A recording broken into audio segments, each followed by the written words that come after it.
응급실 뺑뺑이 해결의 실마리를 지금 오늘 발표한 응급환자 이송체계 혁신 시범 사업을 진행을 하려고 하고 계시죠. 네. 3개월로 하려고 하는데 어쨌든 우리 모두가 알고 있지만 응급실 뺑뺑이의 원인에 대해서 이야기를 할 때 소방청과 복지부가 각각 다른 이야기를 해왔던 게 사실이고 그 어느 정도의 정점을 저는 찾아가고 있다고 생각을 합니다.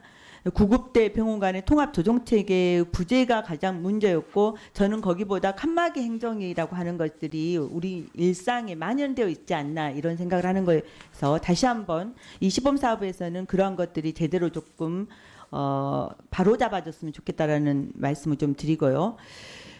강주 이 시범 사업 혁신안과 관련해서 핵심은 광역 상황실의 역할이 강화돼야 된다라는 말씀을 좀 드리고 싶습니다. 윤석열 정부 우려대란 시기에 복지부와 소방청은 중증 환자는 광역 상황실에서 중등증 이하는 소방청에 이송하는 방식으로 시범 사업과 유사하게 진행한 적이 있습니다. 맞죠? 네. 제가 몇 가지 자료를 봤더니 최중증 이송 환자 72,343명 48명 중 광역 상황실의 공동 대응 요청 건수는 1,218건이었습니다. 그중에 그런데 광역 상황실에서 병원을 선정한 건수는 317건에 불과했습니다.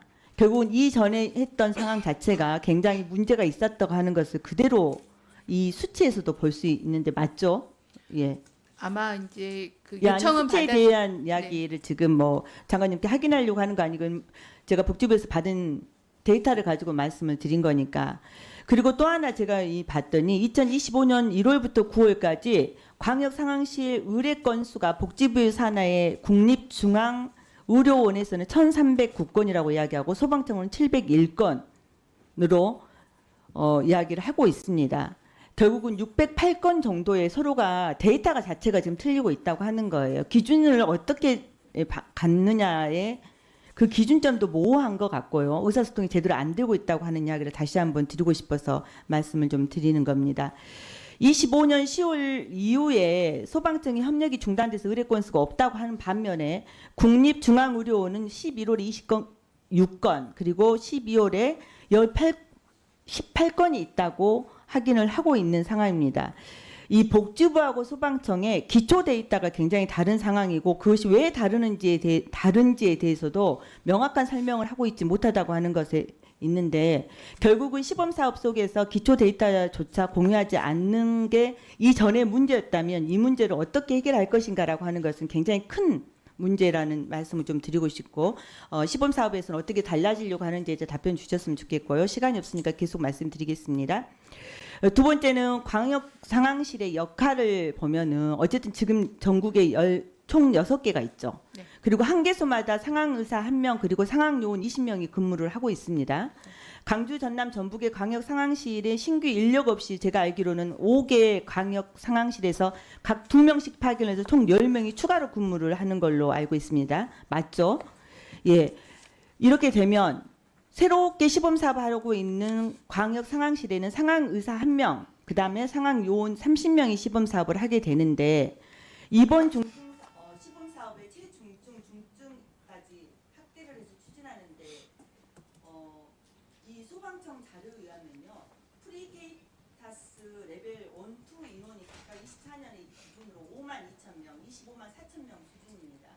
이 인원이 이걸 충분히 커버할 수 있는지에 대해서 저는 약간의 의구심을 좀 가지고 있고 또 기존에 있던 광역 상황실에서 사람을 빼와서 지금 시범 단계에다가 옮기겠다고 하는 거잖아요. 시범 사업에다가. 그러면 그는 기존에 있던 상황실을 도대체 어떻게 운영하라고 하는 말인지 저는 도무지 이해가 안 되는 것 같습니다. 그래서 이 부분에 대한 설명도 해주셔야 될 것 같고요. 마지막으로는 응급실 배우 진료에 관련해서 우리가 굉장히 문제 제기를 많이 하고 있습니다. 이것은 배우 진료를 어떻게 강화할 것인가라고 하는 것은 뭐 중단기의 목표가 분명히 있긴 하겠지만은 저희가 반드시 해결해야 될 응급진료 체계를 만드는 문제이기 때문에 이것은 별도로 좀 보고해 주시고 앞에 총 부분에 대해서 명확하게 좀 설명해 주시기 바랍니다. 위원장님 답변 네, 말씀하십시오. 드릴까요? 네, 의원님 지적 겸허히 잘 받겠습니다. 저희가 이제 소방병원 전 단계 통계와 응급의료 단계 또 마지막 치료 단계의 정보가 환자 중심으로 연계가 돼야 정확한 평가가 가능한데 정보의 연계나 표준화가 부족했다라는 게 사실입니다.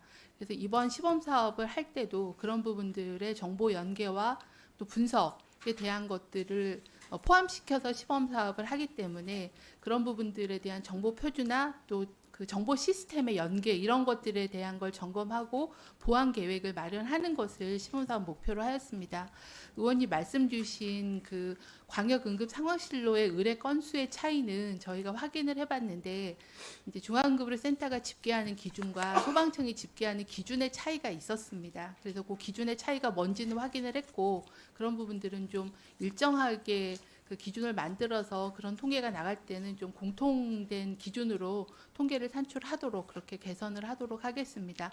아마 이제 광역 상황실에서는 119 구급대가 바로 의뢰 한 건도 다 잡았는데 소방에서는 구급 상황 관리 센터가 의뢰한 것만 잡다 보니 119 구급대가 의뢰한 건 빠지거나 하는 그런 약간의 그 집계 방식의 차이가 있었다라는 말씀을 좀 드립니다.